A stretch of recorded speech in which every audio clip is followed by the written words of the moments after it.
everyone, it's story time.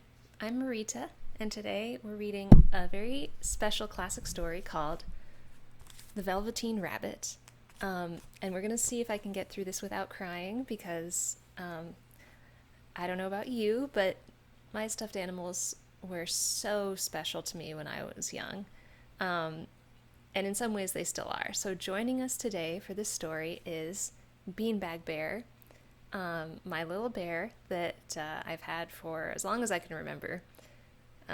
He was always the main character in every pretend game, made up fantasy playtime that I would do. I'm just gonna stick him up here so he can be part of story time with us. I'm doing this story and all the stories on my channel for not only kids, but also adults like me and, young adults, old adults, anybody that just would like a story. Stories aren't just for kids. And as you can see in this story, even stories that were meant for kids are often very meaningful for adults as well.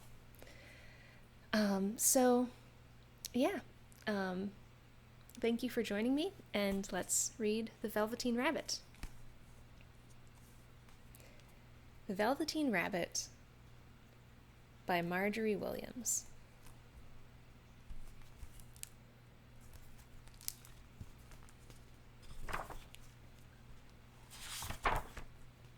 The Velveteen Rabbit, or How Toys Become Real, by Margery Williams, illustrations by William Nicholson.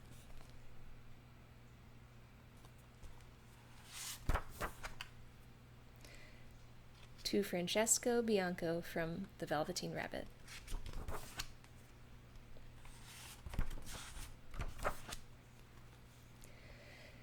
There was once a Velveteen Rabbit, and in the beginning he was really splendid. He was a fat and bunchy, as a rabbit should be. His coat was spotted brown and white.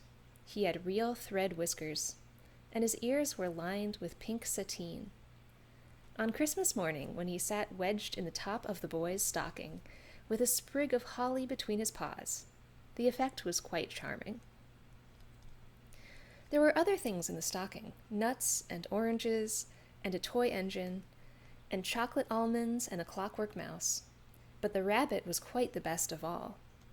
For at least 2 hours the boy loved him, and then aunts and uncles came to dinner, and there was a great rustling of tissue paper and unwrapping of parcels, and in the excitement of looking at all the new presents, the Velveteen Rabbit was quite forgotten.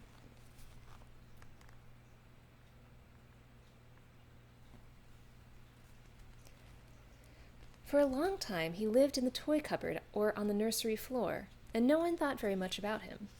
He was naturally shy, and being only made of velveteen, some of the more expensive toys quite snubbed him. The mechanical toys were very superior and looked down upon everyone else.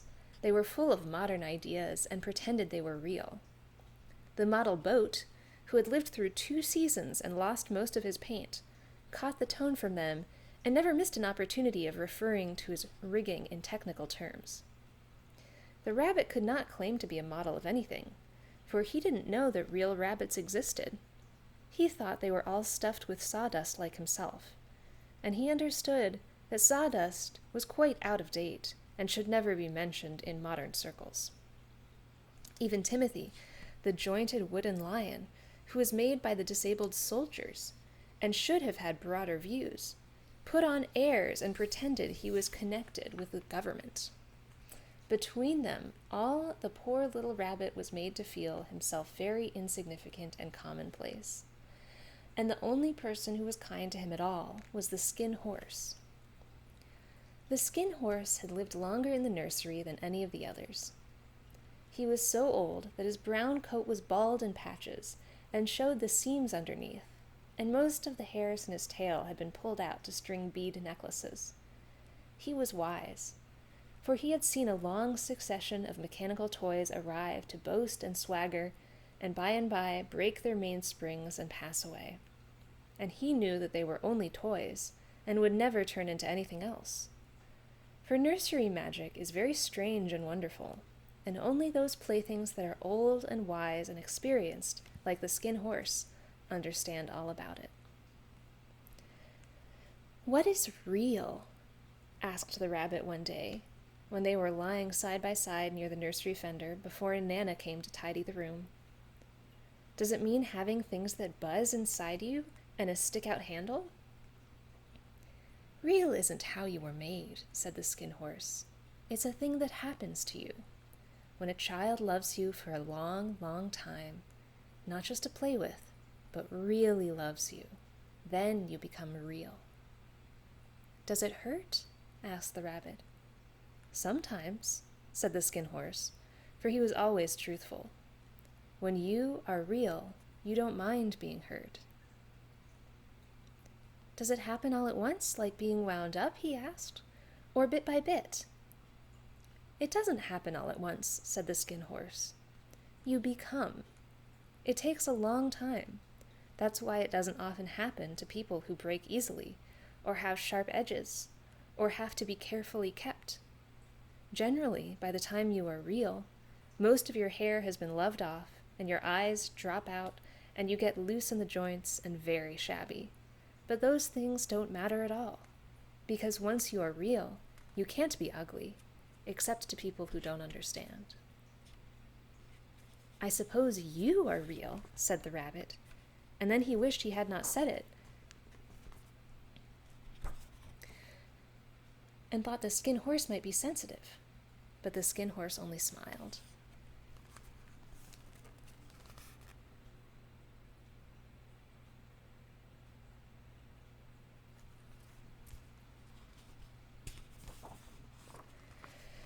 "The boy's uncle made me real," he said. "That was a great many years ago. But once you are real, you can't become unreal again. It lasts for always." The rabbit sighed. He thought it would be a long time before this magic called real happened to him. He longed to become real, to know what it felt like. And yet the idea of growing shabby and losing his eyes and whiskers was rather sad. He wished that he could become it without these uncomfortable things happening to him. There was a person called Nana who ruled the nursery. Sometimes she took no notice of the playthings lying about, and sometimes, for no reason whatever, she went swooping about like a great wind and hustled them away in the cupboards. She called this tidying up, and the playthings all hated it, especially the tin ones. The rabbit didn't mind it so much, for whenever he was thrown, he came down soft. One evening, when the boy was going to bed, he couldn't find the china dog that always slept with him. Nana was in a hurry, and it was too much trouble to hunt for china dogs at bedtime, so she simply looked around her, and seeing that the toy cupboard door stood open, she made a swoop. "Here," she said, "take your old bunny. He'll do to sleep with you." And she dragged the rabbit out by one ear and put him into the boy's arms. That night, and for many nights after, the Velveteen Rabbit slept in the boy's bed. At first, he found it rather uncomfortable, for the boy hugged him very tight, and sometimes he rolled over on him, and sometimes he pushed him so far under the pillow that the rabbit could scarcely breathe. And he missed, too, those long moonlight hours in the nursery, when all the house was silent, and his talks with the skin horse. But very soon he grew to like it, for the boy used to talk to him, and make nice tunnels for him under the bedclothes that he said were like the burrows that real rabbits lived in. And they had splendid games together in whispers when Nana had gone away to her supper and left the nightlight burning on the mantelpiece. And when the boy dropped off to sleep, the rabbit would snuggle down close under his little warm chin and dream, with the boy's hands clasped close round him all night long. And so time went on, and the little rabbit was very happy. So happy that he never noticed how his beautiful velveteen fur was getting shabbier and shabbier, and his tail coming unsewn, and all the pink rubbed off on his nose where the boy had kissed him. Spring came, and they had long days in the garden, for wherever the boy went, the rabbit went too. He had rides in the wheelbarrow and picnics on the grass, and lovely fairy huts built for him under the raspberry canes behind the flower border. And once, when the boy was called away suddenly to go out to tea, the rabbit was left out on the lawn until long after dusk, and Nana had to come and look for him with the candle because the boy couldn't go to sleep unless he was there. He was wet through with the dew and quite earthy from diving into the burrows the boy had made for him in the flower bed, and Nana grumbled as she rubbed him off with the corner of her apron.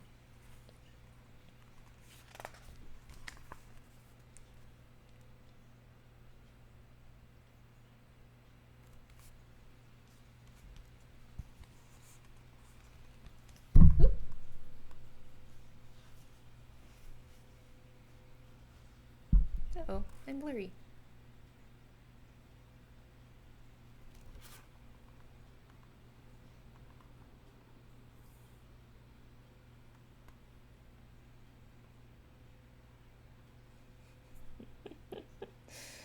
Well, there we go. Okay. That's better. We'll fix Beanbag Bear up here.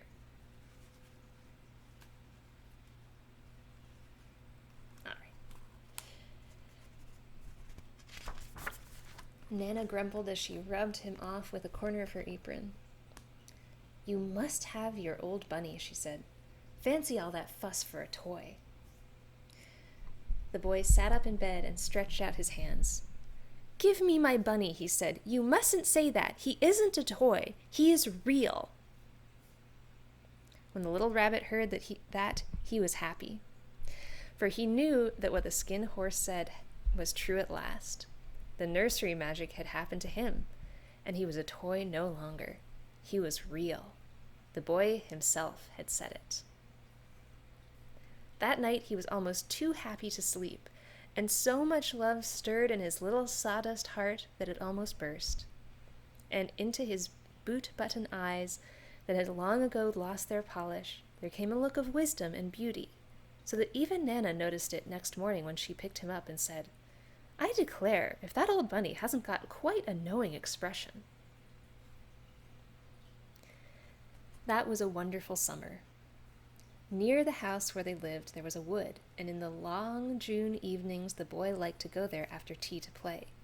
He took the Velveteen Rabbit with him, and before he wandered off to pick flowers or play at brigands among the trees, he always made the rabbit a little nest somewhere among the bracken, where he would be quite cozy, for he was a kind-hearted little boy, and he liked Bunny to be comfortable.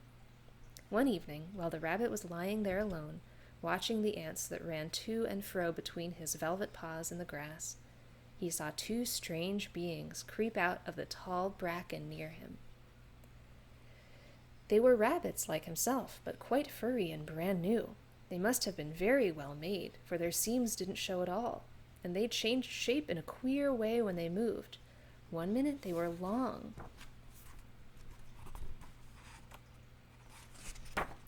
and thin, and the next minute fat and bunchy, instead of always staying the same like he did.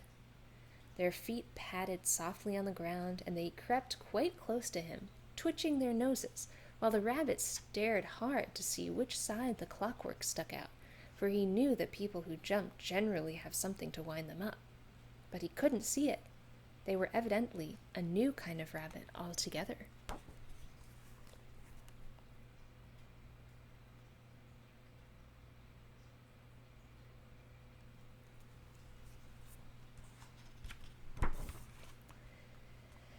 They stared at him, and the little rabbit stared back, and all the time their noses twitched. "Why don't you get up and play with us?" one of them asked. "I don't feel like it," said the rabbit, for he didn't want to explain that he had no clockwork. "Oh," said the furry rabbit, "it's as easy as anything," and he gave a big hop sideways and stood on his hind legs. "I don't believe you can," he said. "I can," said the little rabbit. "I can jump higher than anything." He meant when the boy threw him, but of course he didn't want to say so. "Can you hop on your hind legs?" asked the furry rabbit. That was a dreadful question, for the Velveteen Rabbit had no hind legs at all. The back of him was made all in one piece, like a pincushion. He sat still in the bracken and hoped that the other rabbits wouldn't notice. "I don't want to," he said again. But the wild rabbits have very sharp eyes, and this one stretched out his neck and looked. "He hasn't got any hind legs," he called out. "Fancy a rabbit without any hind legs!" And he began to laugh. "I have," cried the little rabbit. "I have got hind legs. I am sitting on them." "Then stretch them out and show me, like this," said the wild rabbit. And he began to whirl round and dance till the little rabbit got quite dizzy. "I don't like dancing," he said. "I'd rather sit still." But all the while he was longing to dance, for a funny new tickly feeling ran through him, and he felt he would give anything in the world to be able to jump about like these rabbits did. The strange rabbit stopped dancing and came quite close. He came so close this time that his long whiskers brushed the Velveteen Rabbit's ear, and then he wrinkled his nose suddenly and flattened his ears and jumped backwards. "He doesn't smell right," he exclaimed. "He isn't a rabbit after all. He isn't real." "I am real," said the little rabbit. "I am real. The boy said so." And he nearly began to cry. Just then there was a sound of footsteps, and the boy ran past near them, and with a stamp of feet and a flash of white tails, the two strange rabbits disappeared. "Come back and play with me," called the little rabbit. "Oh, do come back. I know I am real." But there was no answer. Only the little ants ran to and fro, and the bracken swayed gently where the two strangers had passed. The Velveteen Rabbit was all alone. "Oh dear," he thought. "Why did they run away like that? Why couldn't they stop and talk to me?" For a long time he lay very still, watching the bracken and hoping that they would come back. But they never returned, and presently the sun sank lower, and the little white moths fluttered out, and the boy came and carried him home. Weeks passed, and the little rabbit grew very old and shabby, but the boy loved him just as much. He loved him so hard that he loved all his whiskers off, and the pink lining to his ears turned gray, and his brown spots faded. He even began to lose his shape, and he scarcely looked like a rabbit any more, except to the boy. To him he was always beautiful, and that was all that the little rabbit cared about. He didn't mind how he looked to other people, because the nursery magic had made him real, and when you are real, shabbiness doesn't matter. And then, one day, the boy was ill. His face grew very flushed, and he talked in his sleep, and his little body was so hot that it burned the rabbit when he held him close. Strange people came and went in the nursery, and a light burned all night, and through it all the little Velveteen Rabbit lay there, hidden from sight under the bedclothes. And he never stirred, for he was afraid that if they found him, someone might take him away, and he knew that the boy needed him. It was a long, weary time, for the boy was too ill to play, and the little rabbit found it rather dull with nothing to do all day long. But he snuggled down patiently, and looked forward to the time when the boy should be well again, and they would go out in the garden amongst the flowers and the butterflies and play splendid games to the raspberry thicket like they used to. All sorts of delightful things he planned, and while the boy lay half asleep, he crept up close to the pillow and whispered them in his ear. And presently the fever turned, and the boy got better. He was able to sit up in bed and look at picture books, while the little rabbit cuddled close at his side, and one day they let him get up and dress. It was a bright sunny morning, and the windows stood wide open. They had carried the boy out onto the balcony, wrapped in a shawl, and the little rabbit lay tangled up among the bedclothes, thinking.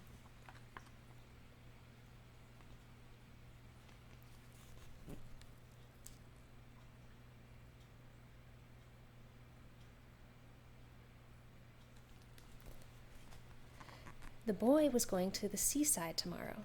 Everything was arranged, and now it only remained to carry out the doctor's orders. They talked about it all, while the little rabbit lay under the bedclothes, with just his head peeping out, and listened. The room was to be disinfected, and all the books and toys that the boy had played with in bed must be burnt. Hurrah, thought the little rabbit, tomorrow we shall go to the seaside. For the boy had often talked of the seaside, and he wanted very much to see the big waves coming. Oh no, I'm blurry again.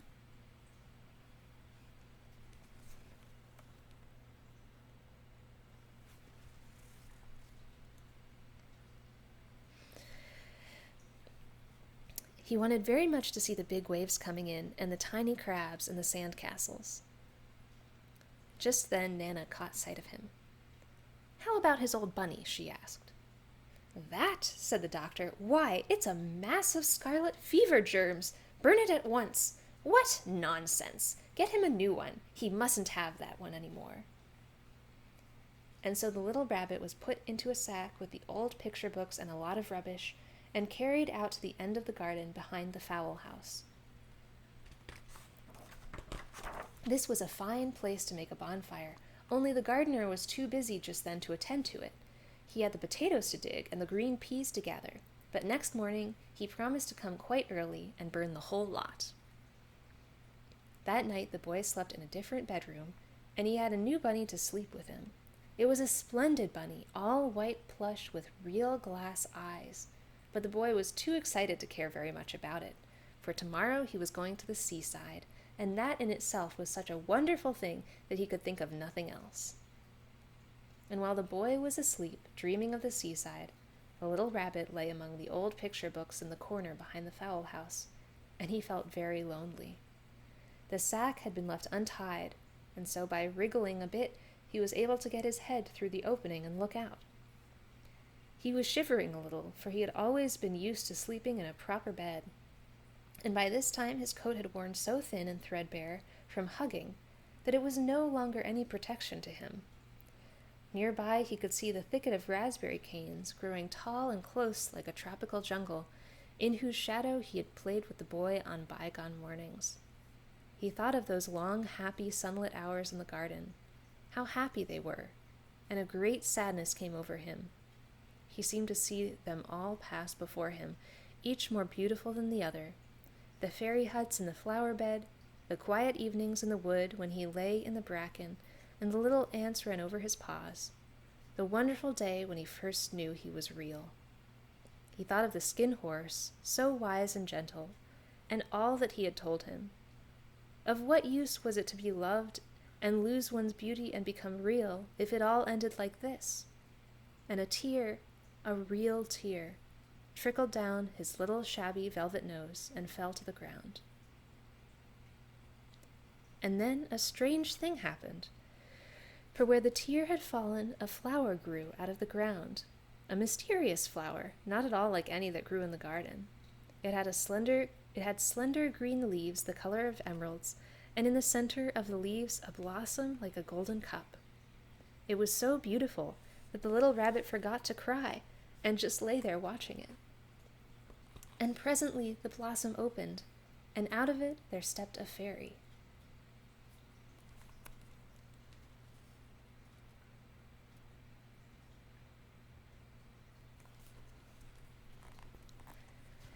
She was quite the loveliest fairy in the whole world. Her dress was of pearl and dewdrops, and there were flowers round her neck and in her hair, and her face was like the most perfect flower of all. And she came close to the little rabbit and gathered him up in her arms and kissed him on his velveteen nose that was all damp from crying. "Little rabbit," she said, "don't you know who I am?" The rabbit looked up at her, and it seemed to him that he had seen her face before, but he couldn't think where. "I am the nursery magic fairy," she said. "I take care of all the playthings that the children have loved.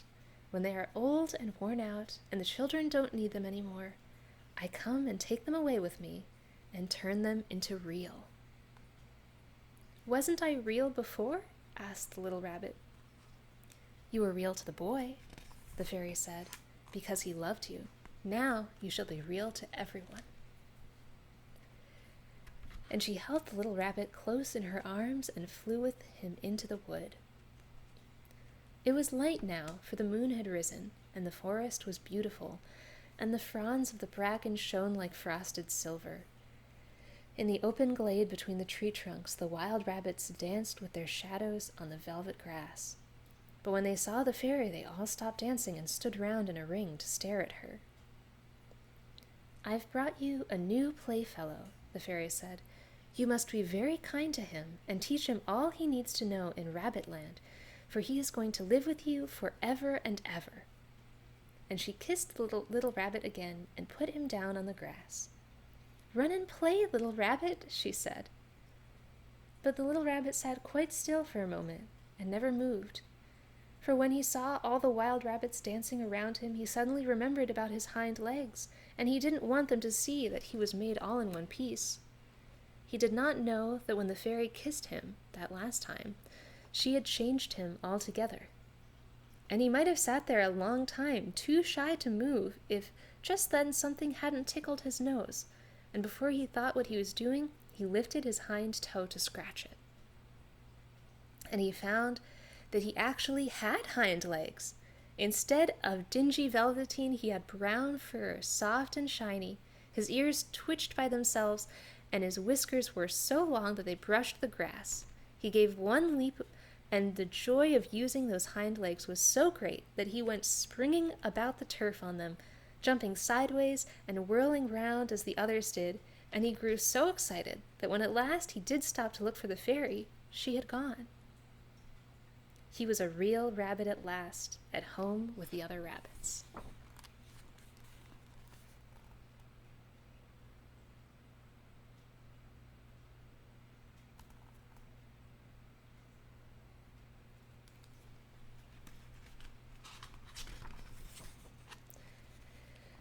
Autumn passed and winter, and in the spring, when the days grew warm and sunny, the boy went out to play in the wood behind the house. And while he was playing, 2 rabbits crept out from the bracken and peeped at him. One of them was brown all over, but the other had strange markings under his fur, as though long ago he had been spotted, and the spots still showed through. And about his little soft nose and his round black eyes there was something familiar, so that the boy thought to himself, "Why, he looks just like my old bunny that I lost when I had scarlet fever." But he never knew that it really was his own bunny, come back to look at the child who had first helped him to be real. The end.